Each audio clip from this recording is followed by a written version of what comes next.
మనం కోల్పోతున్నాం. మృత్యుర్ విప్రం జిగాంసతి అని మృత్యువు బ్రాహ్మణుణ్ణి ఎందుకు పట్టుకుంటుంది అనేది శాస్త్రం చెప్పింది. అనధ్యయనాచ్య వేదాన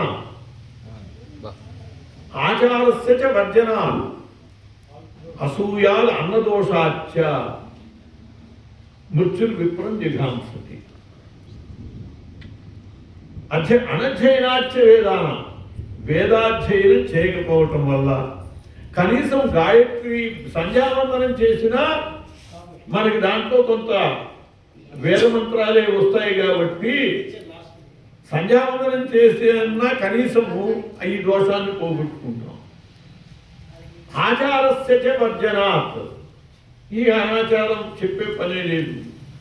అసూయాత్ అసూయ కూడా ఒక కారణం అండి. బ్రాహ్మణుడు హత్యలు చేయలేడు, కేవలం అసూయపడి ఎదటి వాడిని నాశనం చేస్తాడు, అసూయతో దగ్ధం చేస్తూ ఉంటాడు.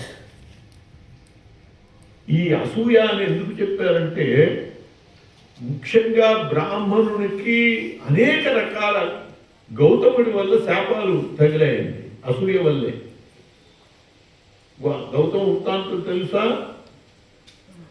ఇప్పుడు అదంతా చెప్పుకుంటే టైం రాదు, మా గాయత్రి విషయం చెప్పటం కుదరదు. కానీ గౌతముడు బ్రాహ్మణుడికి అసూయ కారణంగా గౌతముడికి చాలా అపకారం చేశారు బ్రాహ్మణుడు.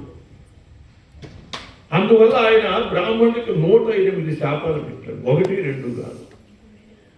ఆ శాపాల నుంచి మనం బయటపడాలి అంటే కనీసం 108 పర్యాయాలు గాయత్రి చేయాలండి రోజు.